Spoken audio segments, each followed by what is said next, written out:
Welcome to the Big Picture Film Club podcast. My guest today is a writer, an author, filmmaker, and a bit of a trickster, Mr. R. Paul Wilson. How you doing? I'm good. I'm good. Nice to be here. Um, yeah, I don't even know where to start. I kind of first came across you from The Real Hustle, and it was a very innovative TV show. And just kind of thinking about it now, um, when you sort of had like magic shows when I was kind of growing up, there was this period of time when it was kind of like, I don't know, um, a like the David Copperfields, the Yuri Gellers of the world, where it's kind of like, it was great for what it was, and it was very kind of performative stage show sort of magic. And when I guess David Blaine and kind of yourself kind of came around at like the turn of like the 2000s, what you saw was this kind of very um, this style of not quite not strictly kind of magicianship as we sort of knew it, but this sort of this putting on a show, this sort of art of deception, in a way that was kind of a bit raw, a bit dangerous, and that was kind of why the Real Hustle really kind of got me hooked for many years. But I just wanted to kind of start at the beginning. Like, how did you sort of fall into? Uh, would you call it, you know, magicianship, or would you call it trickery? How would you describe that art? Like before the TV stuff kind of comes into I, play. I think I think it's different for everybody. But the very common story which applies to me is that I saw it when I was a kid and I got fascinated. And um, in the uh, the ancient times before YouTube, and you know, you I saw magic on TV. This was in the sort of late '70s. There was no magic shop near where I was, and so there was nowhere to really go and find it. So I remember trawling through bookstores until I finally found a little booklet, and then learning from that. And at the same time, I saw The Sting on TV, and that connected as well. There's a little segment in The Sting where a magician named John Scarney, who's an expert in cheating techniques, did a demonstration when he sort of posed for Paul Newman's hands. That little section there probably changed my life when I saw it at about the age of 8 years old, 9 years old. And I think a lot of us do that. We experience something when we're about that age that connects with us, and it doesn't matter who we are or where we are. I mean, I'm not a single member of my family has an interest in magic or anything like that. And, it really makes me the sort of odd person out. But it just was the thing. And, when you see that thing that you want to do, and, you're too young to appreciate that moment. But, yeah, that was it, and that kind of connected me with everything. Ultimately, I just kept learning stuff that interested me, practicing stuff. I really didn't like performing or showing stuff to anybody because um, especially in Scotland, where everybody's a bit brutal anyway. But Yeah. it was not about that so much as about the things that you could do with sleight of hand and clever forms of deception. That stuff really hit me, and ultimately it sort of took me to where we are today, but that's a very long story.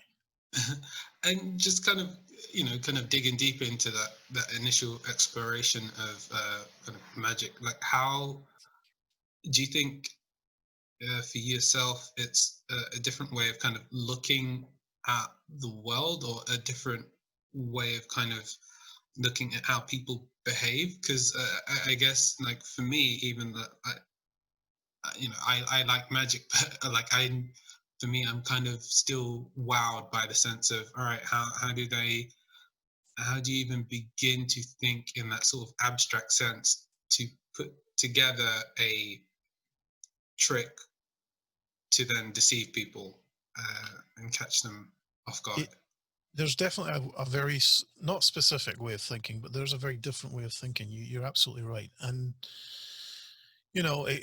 it's a similar way of thinking that people who are con artists and deceptionists from that side of the equation, they think similarly. And you look at something and you see how it might be used in a way that other people wouldn't expect, but it becomes very, very difficult to try to um, explain that to people who don't think the way that we do. That, oh, you know what, you could do this and this, and then this would happen, and they look at you like you've got two heads, really. And then you kind of have to make them experience the other side of it.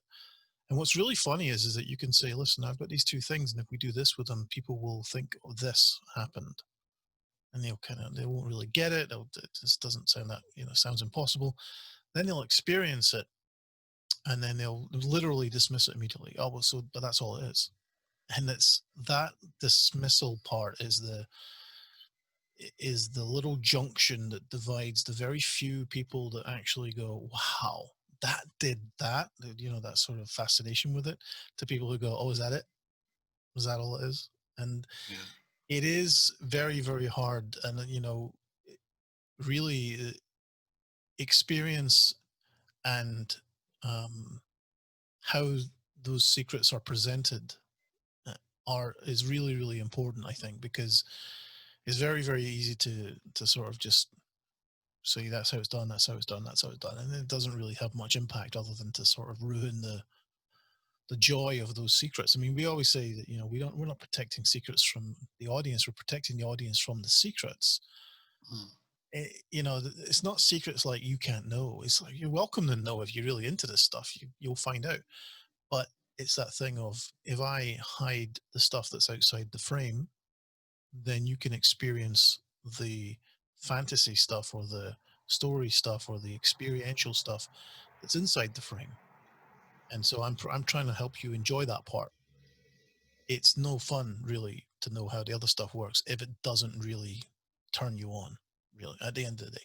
And I think that's exactly kind of the same as film making and mm, storytelling generally. It's you don't really want to be reminded you're sitting in a darkened room in the middle of sitting in a darkened room and being, compelled by something on screen. So all of that is part of the journey that got me to where we are today, just purely because I think that that secret methodology to do things in real life for magic is also applied to the secret methodology used to steal from people in con games. But then there's also this, it's not so much secret so much as hidden methodology that's used to tell stories on screen. mm. I think it's all very, very related. And in that journey, then how does kind of 8-year-old, 9-year-old you seeing sort of magic for the kind of being wowed for the first time and being like, "Yeah, there's something in this thing," uh, get to a point where, all right, a show like The Real Hustle is green lit and you're kind of bringing people into your world, um, as it were. Every story from everybody who's in this type of business is entirely different. Every journey is entirely unique, I think. Obviously, you can go to a film school or an acting school or a stage school, and then through that get a job that takes you on. And I think that happens for some people, and that's fine. That's great. But I think for a lot of us, when I was 16, I said I wanted to be a filmmaker, and I really, really did. Mm, It was like that moment when you tell people is also such a sensitive moment as well. And the reaction I got was I was called in the next day at the school to have counseling because I had these unrealistic expectations out of life. wow, seriously? What? Oh yeah, absolutely. But this is 1986, 87, something like that in Scotland. There was, Mm, we have the Royal Conservatoire of Scotland now, which is a very fancy name for a, you know, it's a film and television and drama and art school, but it wasn't there. And the Royals, the Glasgow School of Art had a course. They mentioned film, and so that made me want to go for that. And then I kind of understood that you only really can go to that course later on in your career there, and that didn't interest me. So I was there for a very short period of time and then quit. But I really didn't see, I didn't have particularly supportive or wealthy parents or anything like that. So there wasn't sort of mm, like, hey, how much is it to go down to London and study it, wherever. I didn't have that. And I don't think most people do. I think most people, um, have to figure out how to get there. And I think some of them are a lot smarter about it than I am, because I didn't see an avenue. I didn't have a skill that I felt at that time could get me into a film set, for example, even on the art side or the any side. I didn't think like that, and I ended up, I joined the army. I was in the forces for a while, and then I was very good with computers, and so I ended up being a computer programmer, mm, and that took me all the way up to 2000. And I was one of those guys that was a year 2000 specialist, and I helped big companies with fixing that problem. And as soon as that was over, I just said, this is not what I want to do. What I want to do is still what I wanted to do when I was 16. And then I decided to kind of put all of my energies into somehow getting there through this other thing that had stayed with me my whole life, which was magic, which was the love of magic. And the fact that I create magic. A lot of the magic I do is performed by people all over the world and by a lot of people on TV, do bits and pieces of mine. And I thought I can use that to somehow find my way into that business, but also to support myself for a while. Even though if you're a if you're a software consultant in that period, deciding to become a magician, and I didn't want to be a performing magician either. It wasn't like I wanted to go out and do shows. I wanted to sort of consult for other magicians, teach them. That is a very, very steep cut in pay. It really is. yeah, It's really a big chance. And anyway, I did it, and it took a couple of years. But what happened was almost, in a fairy tale sense, to some degree. There's a place in LA called the Magic Castle. It's a private club. Neil Patrick Harris was recently president of the Magic Castle. Cary Grant in the past was president of the Magic Castle. It's got very deep connections to the Hollywood scene. Um, you know, I I would go there and meet my heroes in magic, who were all, a lot of them lived in that area, mm, and I would do shows there. I get to know people, and I would give lectures there, and I basically found my way into LA. I was sleeping on friends' couches. Everybody talks about doing that in LA, but I was really doing that. And then a friend of mine just had this script that he was banging around town that had a lot of card cheating and stuff in it. And although he's no slouch himself with that stuff, he was coming to me for advice, and I was telling him stuff I knew. I would go out and find card cheats in the middle of America and have dinner with them at 2 o'clock in the morning and swap moves. I mean, that's the kind of thing I love doing. But I was helping out in this script until one day he said, I've managed to get a little bit of money. And I knew he was trying to find money on his credit cards for a while and borrow money from friends and the stuff that we do. But he said, I found some funding for this film. Would you come over and help for a couple of weeks just until we kind of get it started, and then, see what happens? So I went over for 2 weeks, and, my friend basically had kind of pulled a fast one on me. And we all went for dinner at the Magic Castle, and we went into this private room they have there called the Houdini Seance Room. It's a big table for 13 people, and at that table was Damien and Damien's partner at the time, and we were just sitting chatting. And then, he loved this, I think, because I had no idea it was coming. In walks Gabriel Byrne. In walks Sylvester Stallone. In walks Charlize Theron, who actually wasn't in the movie. It was her boyfriend, Stuart Townsend, who I actually knew through his film Shooting Fish, which was one of my favorite Con movies. And all these people are coming in, and I'm like, mm, what have you done? And he had sold the movie to RKO, and RKO, who were, not doing great, but they decided they were going to they were going to invest in this movie, and Damien was going to direct it. and I ended up as a second unit director. I ended up in the movie. I treated it like a film school. Every department knew me. Every department loved card tricks by the end of this thing because I wouldn't leave them alone. A lot of the department were English because the DP was English. I got on great with him. I got on great with his team. And I remember the World Cup was on, and they would always come to me every day and say, "Hey, how's Scotland?" Scotland wasn't in the World Cup that year, and I mean they never are. But they would always come and say, "How's Scotland?" "Oh, I'm really sorry," because when the games were playing and England were playing, they scheduled breaks in the day so that the English crew could watch the game from the back of the Oh, truck, right? And I remember when they were, I think they were playing Germany that year. That's 2001 or 2000, maybe I can't remember. But they were playing Germany that year, and they got beat. And just as they got beaten, they got beat by penalties, I think. And they were all, I was at the back of the truck, and I said, "Hey guys, how are England doing?" "I'm sorry." So it was a great experience from the point of view that I got a free education. I got my first major credit.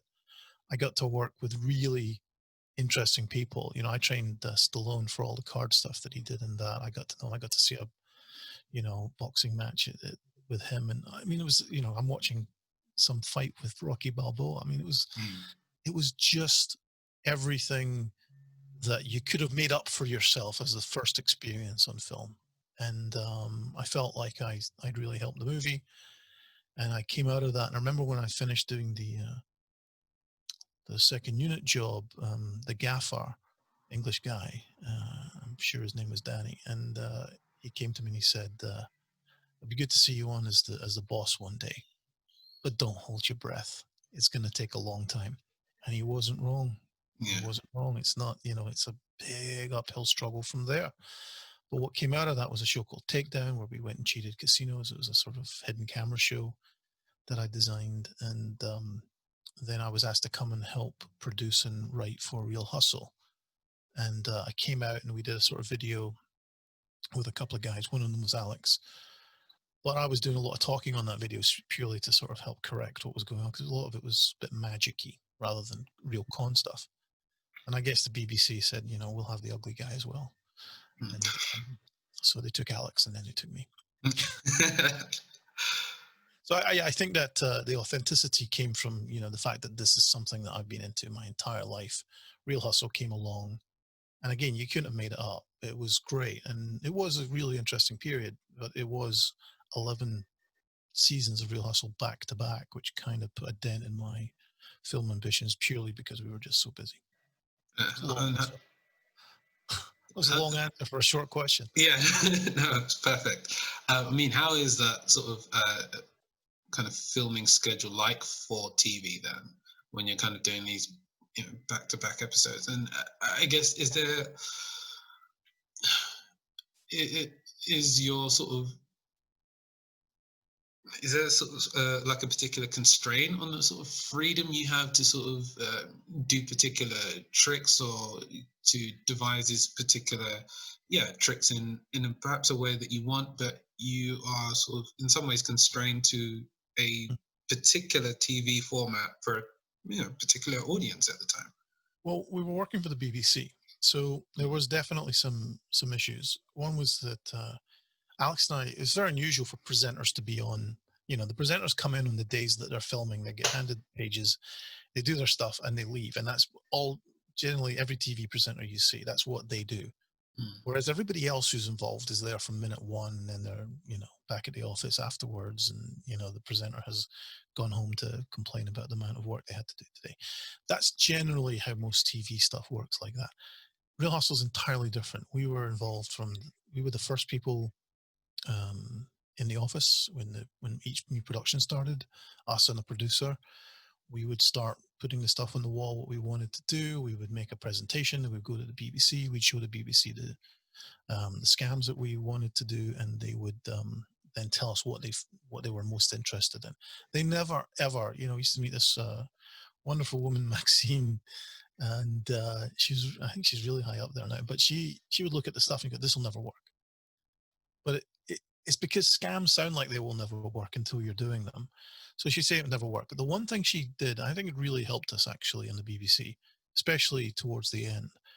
She insisted that we only do scams that we could illustrate were being done by somebody somewhere in some form. Now we would have to translate it for lots of reasons because we only had one day, or some scams will actually really hurt people mentally if you allow them to continue for too long, and all these types of things we would be very careful to avoid. But they would say, okay, so tell me someone who's doing this, and we would show them examples and they would approve it based on that. Whereas when I did the stuff in the States, after it and around Real Hustle, they were quite happy to let me write scams based on old scams in order to sort of just get the entertainment value, but also the educational value. They didn't want that in the BBC. Um, so that was particularly difficult. And then, of course, when there was a point where we were accused of lying to the public, because we always said that it's a hidden camera show, nobody knows that we're filming, and it was Yes, absolutely I wondered about that. Yeah. it was absolutely true. The thing we did, our methods were very clever. They were clever because they were kind of born out of the first pilot that we did and then the first season that we did, and that we really wanted to make sure that not only did we protect the people in the scam, and so one of the things we learned, I think, early on was the amount of time between them figuring out that they lost their money and somebody coming in and going, "You haven't lost anything," has to be as short as possible. Yeah. So, so the cameras are on them for right at that moment when they go, uh, and they get that feeling, and then immediately somebody says, "I'm from the BBC. Don't worry, your friend here's in on it, and Yeah. you haven't lost anything." And they'd be a little confused for a while, but they'd suddenly be assured. They'd be relieved. We'd come out and speak to them, and then we'd interview them and say, "So, what were you thinking when the guys were trying to scam you?" And they would give us the interview, but they wouldn't feel threatened, and they wouldn't feel disrespected. Another big important thing. We kind of. I remember when we did the pilot, the producer of the pilot slapped the word "sucker" over someone who had just lost some money on Brighton Beach, right? Like a stamp, shunk, stuck, sucker. And Alex and I were really against that. And we had this, not an argument, but a very heated discussion with the producers to say that if you do that, we will never get a second season. Because A, it's wrong. The guy got conned, right? That doesn't make him an idiot. Con artists call them suckers. We're all suckers to con artists. But you're not a sucker because you fall for a scam. You're just human because you fall for a scam. And if we don't hold on to that, even though it's an entertainment show, it'll just become a prank show and people will not want to be part of it. That was hugely important. That was a major decision. That's why we got 11 seasons, right? But so we wanted to protect people. We wanted to make sure that everybody was safe. And so the way we did that is I would say to you, Presh, who do you know who might be interested in buying, a £5,000 stamp for me? Right? They maybe just have to get the money out themselves, but I'll give them 6,000 for it tomorrow. Who do you think might have access to that kind of money? So you might say, well, my uncle does, and right, I'll make the deal with him. He'll get 6 grand if he just buys this one for 5 grand from Alex down at the hotel. Right? That's a scam. But you have to make sure that you and your uncle together go to the meeting and sit with Alex at this time, right? And we'll keep you on text just in case there's a delay with the cameras. That's your entire job, right?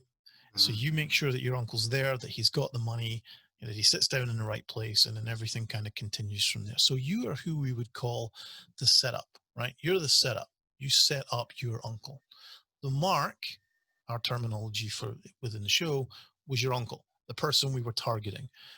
And so it was always really important to us that that was the person who made the decisions. You can't sit there and say, hey, just we should go for it, right? That doesn't work. Yeah. Your uncle has to go, yeah, of course, here's the money. And then he has a reaction, and then you go, everything's fine when the producer turns up, who he's never seen or met because he has no idea it's been filmed. He has no idea. Yeah. All of that stuff is our methodology. And what happened with the press is the press just decided to have a shot at the BBC because we had this guarantee, say we were lying to the public. And they interviewed these people, but the people they were interviewing were the setups, the people that set up their friends. And they were all saying, I knew everything. Of course you did.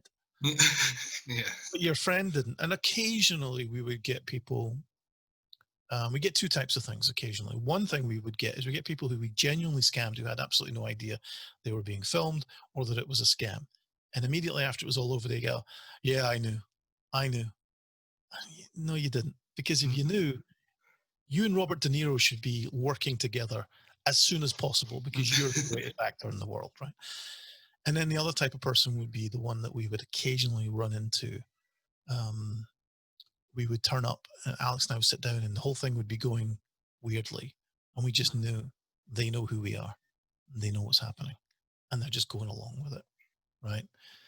Or on one occasion, a producer during one of the seasons, I won't say which, clearly set up some people for us, and we knew every time because there's an energy between you and somebody when you're really manipulating them and deceiving them.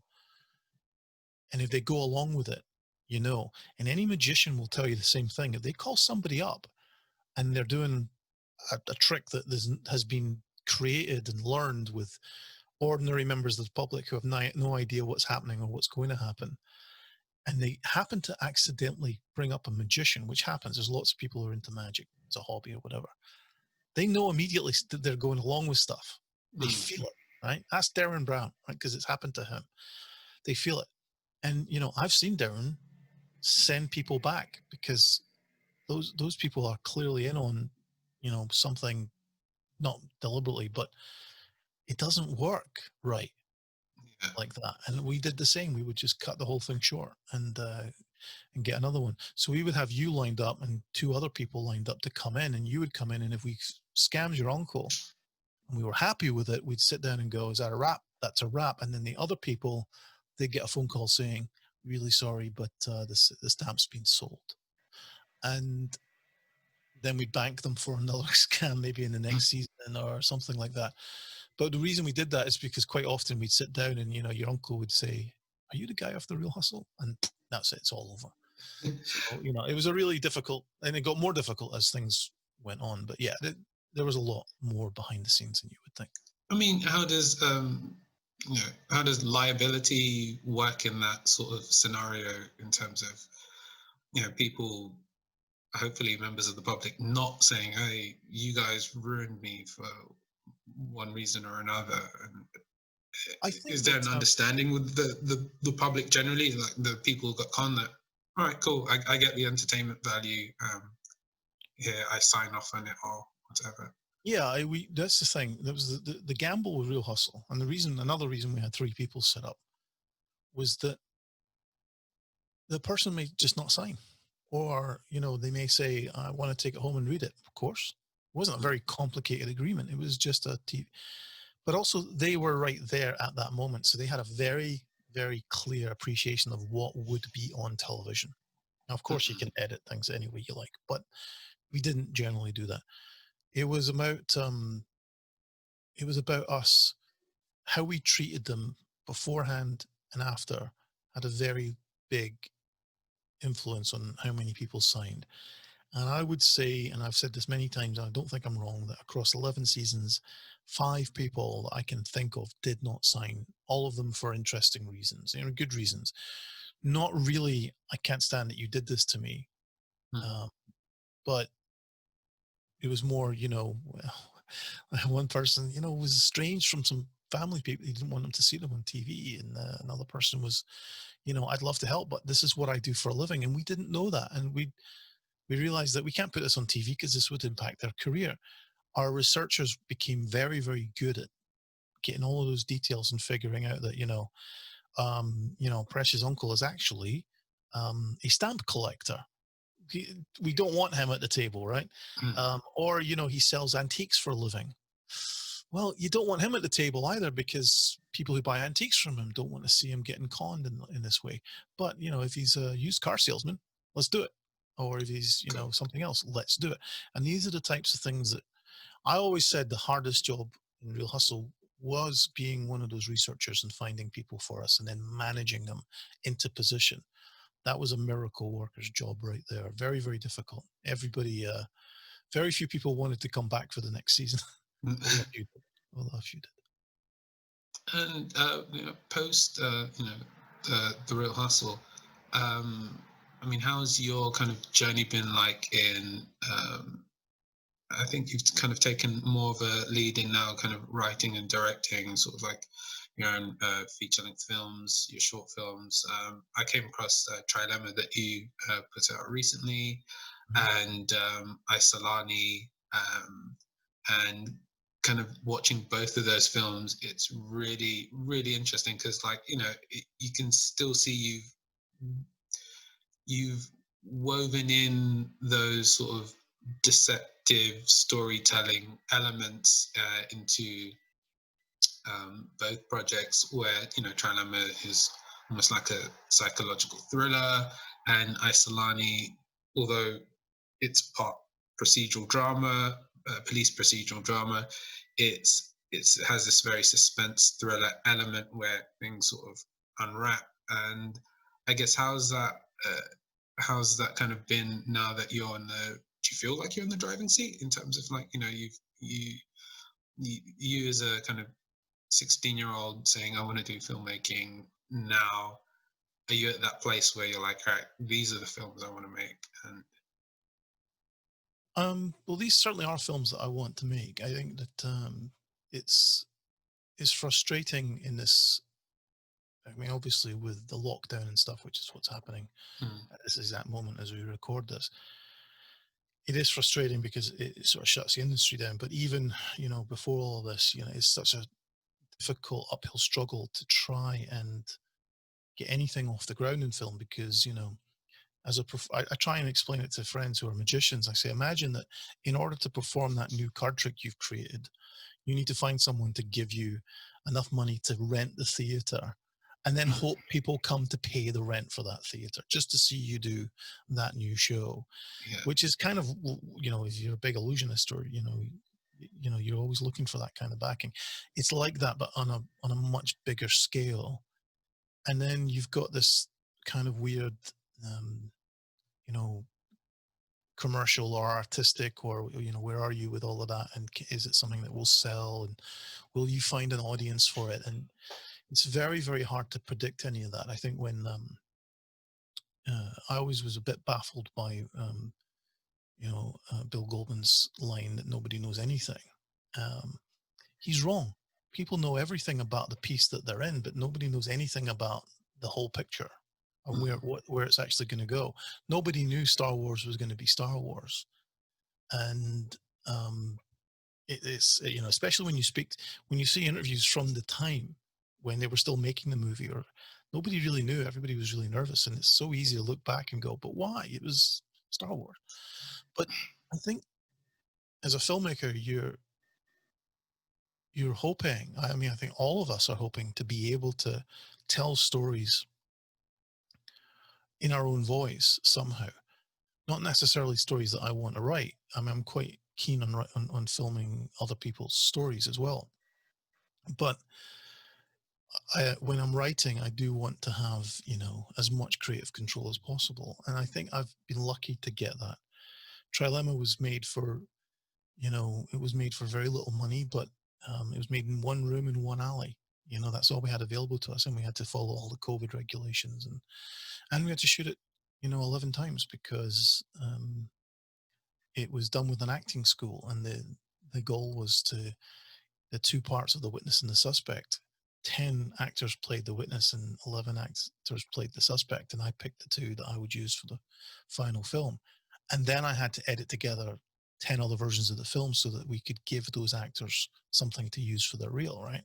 Because I felt that was right, fair. yeah, Um, so all of that, on top of the fact we don't have any money, we don't have very much time, and we only have limited resources, makes you, how do we get, how do we tell this story in in in the middle of all of that? And that's kind of crazy. And then you go to friends of mine who work on $200 million movies. I have a very close friend who's a major player in that field. And when I talk to him, he tells me about all the problems that they've had. It's the same problems with a lot more zeros, a yeah, lot more people. It's the same problems. So it is nice to be able to make these sort of lower budget indie projects, especially, Isolani was a quick, you know, was sort of a personal story about somebody that I knew.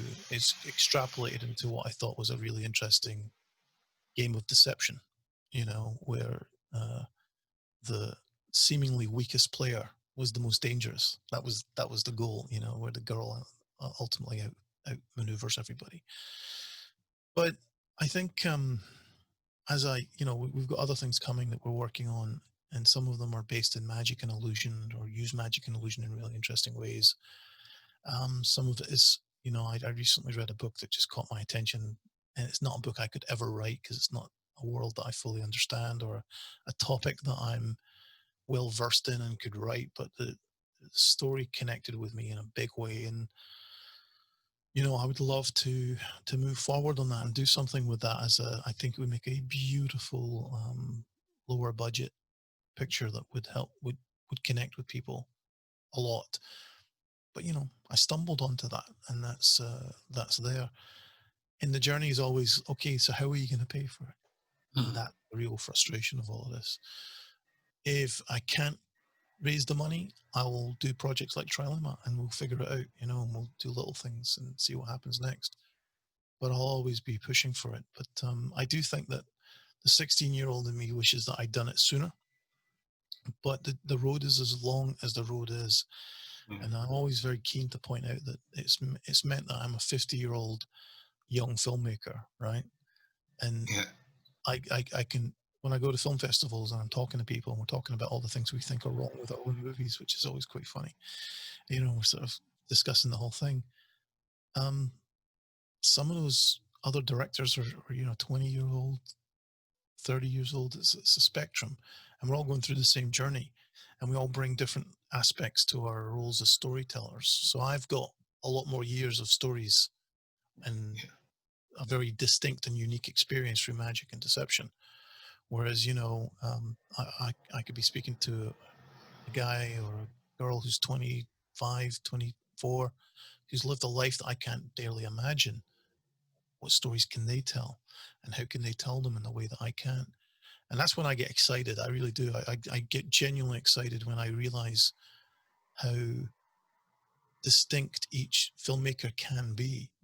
And it really, I don't think I fully comprehended it until I was in the middle of it. Um, on that point, and I guess kind of tracking back to our conversation, you could have, I suppose, just kind of when you're in the software engineering space, just kind of maintained or been a software engineer.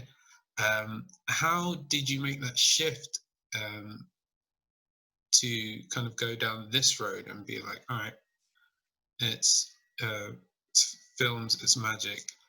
I'm going down this road rather than what, or I would suppose, come the year 2000 was quite a comfortable position to be in. It was a comfortable position to be in, but it's also, it,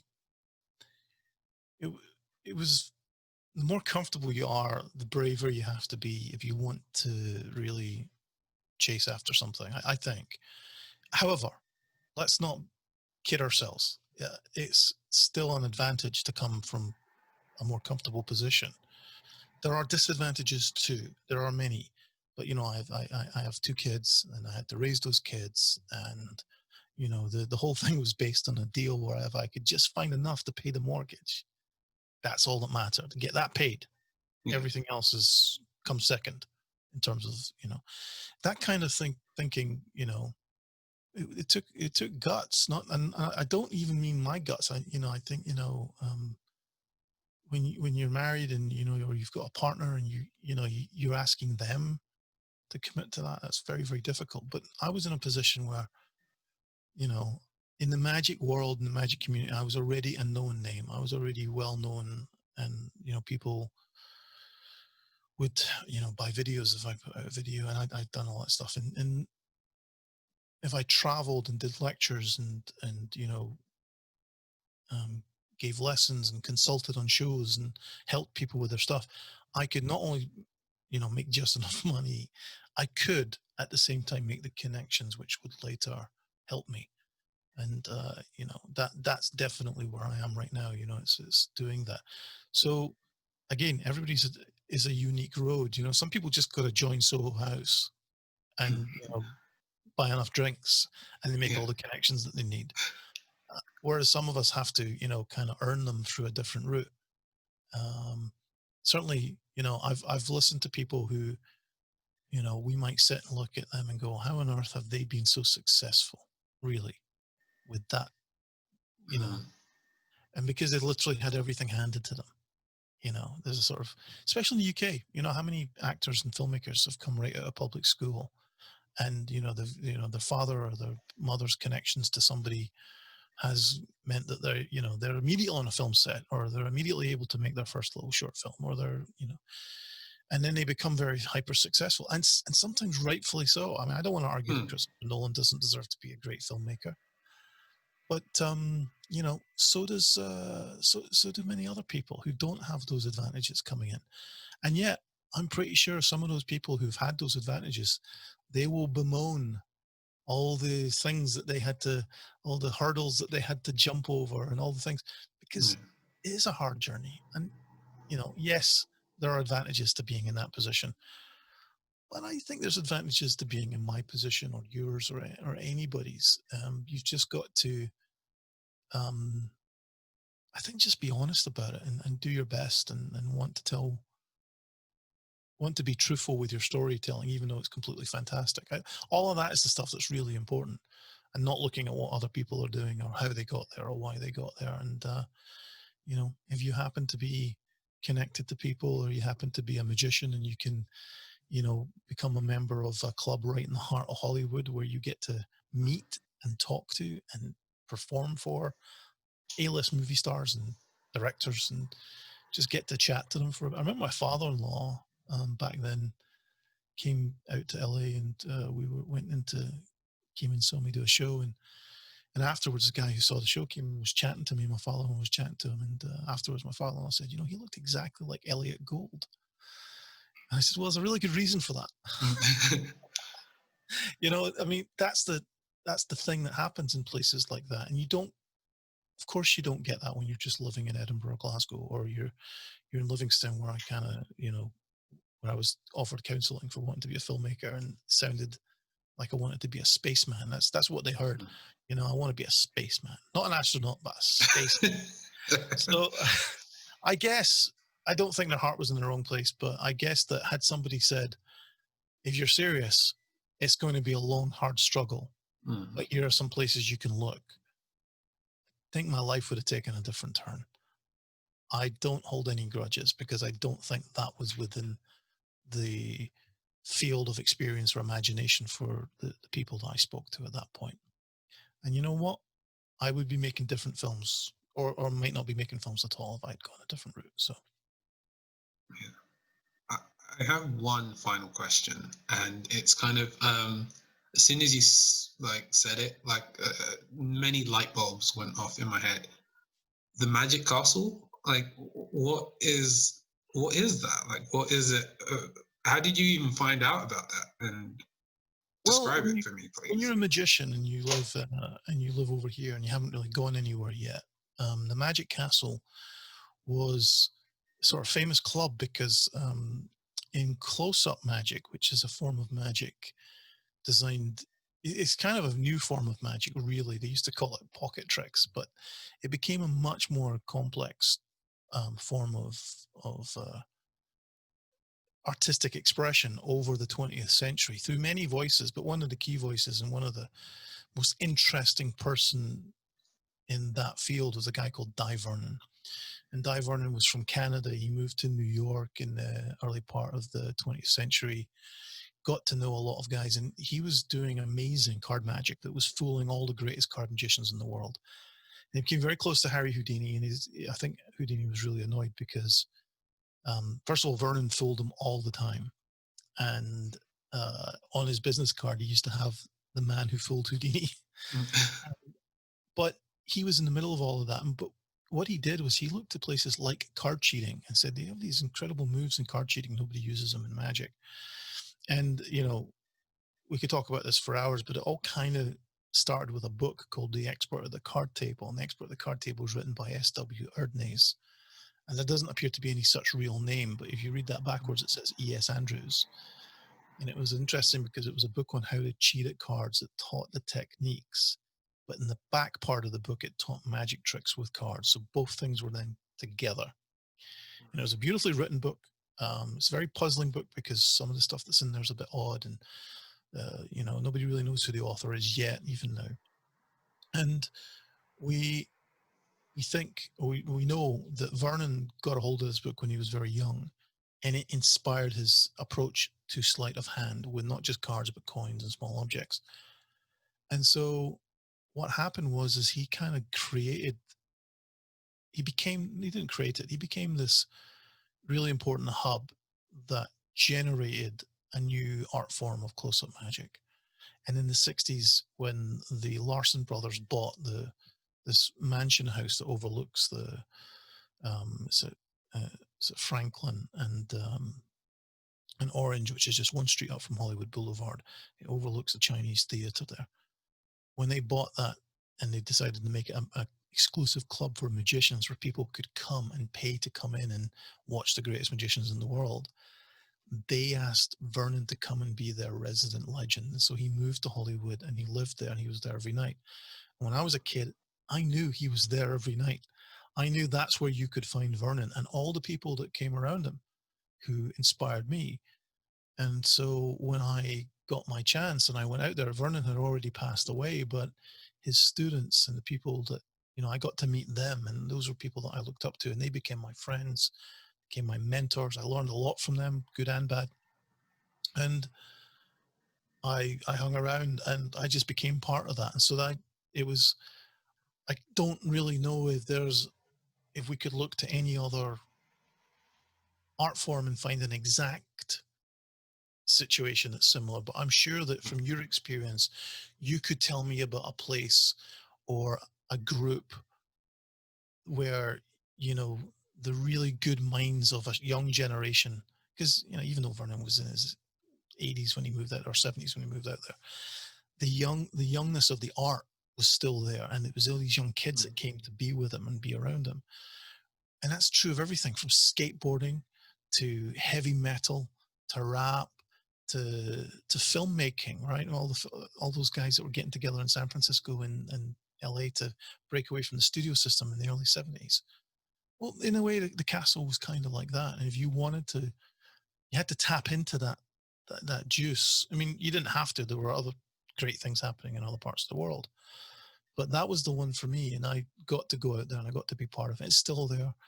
It's obviously all locked down at the moment, and it's become a much bigger thing because there's such a successful business. They make millions, but the club aspect of it is still very important there.